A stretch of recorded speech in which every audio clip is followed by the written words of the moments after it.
بسم الله الرحمن الرحيم نحمده ونصلي على رسوله الكريم أما بعد صلى الله عليه صلى الله عليه احمد الغنی بنا صلی اللہ علیہ وسلم. آپ کے یہ ہاتھ گندے ہوں، آپ کو پتا ہو میں نے یہ کام کیا، مثال کے طور پہ میں واش روم سے آیا ہوں، مثال دے رہا ہوں، میں نے ہاتھ نہیں دھوئے، آپ کی امی اگر آپ کے آگے کھانا رکھ دیتی ہیں بیٹا کھاؤ، آپ کھائیں گے؟ ان کی طرف کیمرہ گھمانا، ہاتھ کھڑا کرے کون کون کھائے گا؟ کوئی بھی نہیں کھائے گا، پکی بات ہے. آپ واش روم سے آئے ہیں یا آپ باہر سے کھیل کے آئے ہیں، آپ نے ہاتھ نہیں دھوئے تو آتے ساتھ آپ کیا روٹی کھائیں گے جبکہ آپ کو پتا ہے کہ میرے ہاتھ گندے ہیں؟ اگر کوئی کہتا ہے کہ میں کھا لوں گا، میں واش روم سے آ کے ہاتھ دھوئے بغیر میں کھا لوں گا، تو وہ ہاتھ کھڑا کرے جی میں کھا لوں گا. ہے کوئی؟ نہیں. سب کو پتا ہے میں نے واش روم میں لوٹا یوز کیا ہے جس پہ جراثیم ہوتے ہیں، میں نے واش روم کیا ہے، گندے ہاتھ ہیں میرے، ہاتھ گندے. ہم واش روم میں جسٹ یورن بھی کر کے آئے تو ہم لوگ ہاتھ دھوتے ہیں، کیوں؟ کہ واش روم سے آئے، لوٹا گندا تھا، کنڈی کھولنے میں کچھ جراثیم ہوں گے، ہم نے شلوار اوپر کی لاسٹک باندھا یا نالا باندھا، جو بھی ہاتھ ہم نے دھونے ہی دھونے ہیں. یہ دماغ ہمارا اس بات کو مانتا ہے کہ بھئی ہاتھ گندے ہیں. آپ نے جسٹ یورن ہی کیا، چھینک کیا، اس کے علاوہ بے شک کچھ نہیں کیا، لیکن پھر بھی کئی لوگ ایسے ہوتے ہیں. وہ ایک آپ کھیل کے آئے ہیں سارا دن، آپ کو پتا ہے میں کھیلتا رہا ہوں اور آپ نے آگے کیا کیا ہے، بغیر ہاتھ دھوئے آپ کھانا کھانے لگ گئے ہیں.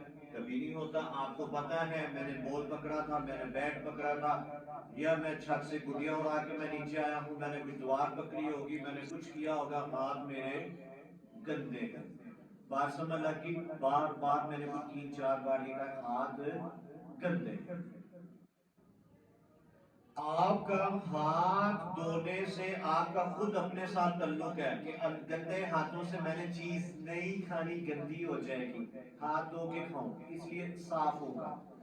آپ کا یہ جسم یہ بات آپ کو کہتا ہے، آپ کا دماغ یہ بات کہتا ہے پہلے ہاتھ دھو تو پھر کھایا جو، ورنہ جراثیم سارے پیٹ میں جائیں گے. یہ تو سنت بھی ہے.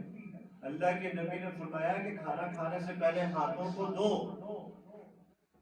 ایک بندہ تھا، اس نے کیا کیا، وہ ڈرائیور تھا، راستے کے اندر ٹائر پنچر ہوا، ٹائر چینج کیا، ہوٹل میں گیا، روٹی کھائی، روٹی کھاتے مر گیا.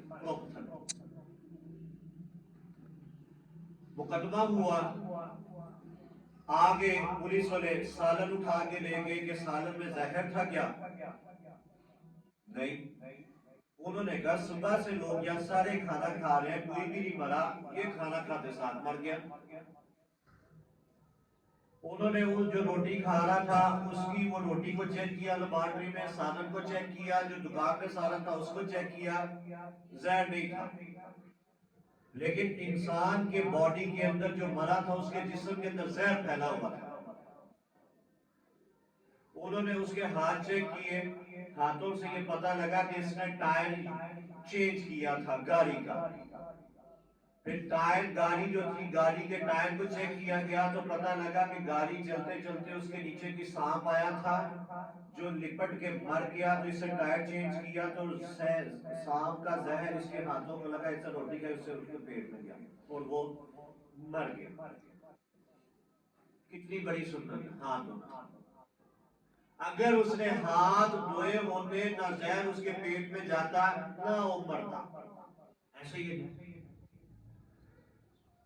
یہ سارا کچھ کیا ہے ہمیں پتا ہے. اب اصل بات کی طرف میں آنے لگا ہوں.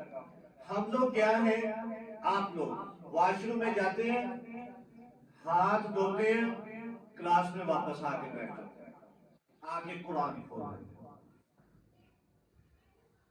یہ قرآن کیا ہے؟ یہ اللہ کی کتاب ہے. یہ کوئی اردو کی کتاب نہیں کہ آپ بغیر وضو کے قرآن کھول کے بیٹھ جائیں جناب میں قرآن پڑھ رہا ہوں. کوئی چیز استعمال نہیں کرتے کہ میرے ہاتھ گندے ہیں، آپ نے اپنے آپ کو وضو کیا ہی نہیں ہے، پاک ہوئے ہی نہیں ہے کہ آپ جناب قرآن کو ہاتھ لگا دیں. آپ ہاتھ دھوتے ہیں کمرے میں بس جناب وہاں پہ قرآن کو کھول کے پڑھ رہے ہیں، ہاتھ پھیر رہے ہیں، ساتھ پیچ آگے پیچھے منزل سنا رہے ہیں، کسی کا قرآن پکڑ رہے ہیں، کسی کا پکڑ رہے ہیں. یار یہ کیا ہے؟ بغیر وضو کے قرآن کو ہاتھ لگا رہے ہیں. واش روم سے نکل کے بغیر ہاتھ دھوئے کو نہ کھانا کھاؤ، کبھی نہیں کھاؤ گے.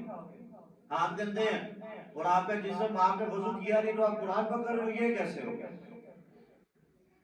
بغیر وضو کے قرآن پکڑنا بڑا سخت منع ہے، گناہ ہے، سخت گناہ ہے. وضو کر کے قرآن کو پکڑیں، گھر میں بھی وضو کر کے قرآن کو پکڑیں. آپ لوگ کہیں سے کھیل کود کے آ کے جو ہے قرآن گھر میں کھول لیتے ہیں، نہ وضو کرتے نہ کاک نہ کاج. حتیٰ کہ کئی ہمارے ایسے ماہر بچے ہیں قرآن کھولتے ہیں، سامنے ٹی وی بھی دیکھ رہے ہو جیسا قرآن پڑھ رہے ہوتے ہیں، ایسے ایسے ایسے کرتے ہیں. وہ قرآن ہے، قرآن وضو کے بغیر نہیں پڑھا جاتا. اتنی بات سمجھ لگ گئی؟ جو مرضی ہو جائے قرآن بغیر وضو کے نہیں پڑھ سکتے. سمجھ آئی؟ اللہ سے دعا الحمدللہ رب العالمین والعاقبۃ للمتقین والصلاۃ والسلام علی سید الانبیاء والمرسلین. جتنی بات سنی اللہ عمل کی اور ذہن میں رکھنے کی توفیق عطا فرمائے. اللہ بادشاہ کے نمازی بنا دے. اللہ الفجر کو دن دگنی رات چگنی ترقی نصیب فرمائے. حاسدین کے حسد سے محفوظ فرمائے. اللہ فلسطین کے مسلمانوں کی غیب سے مدد فرمائے. اللہ 67 زبیر صاحب کو نیک اور صالح بیٹا عطا فرمائے.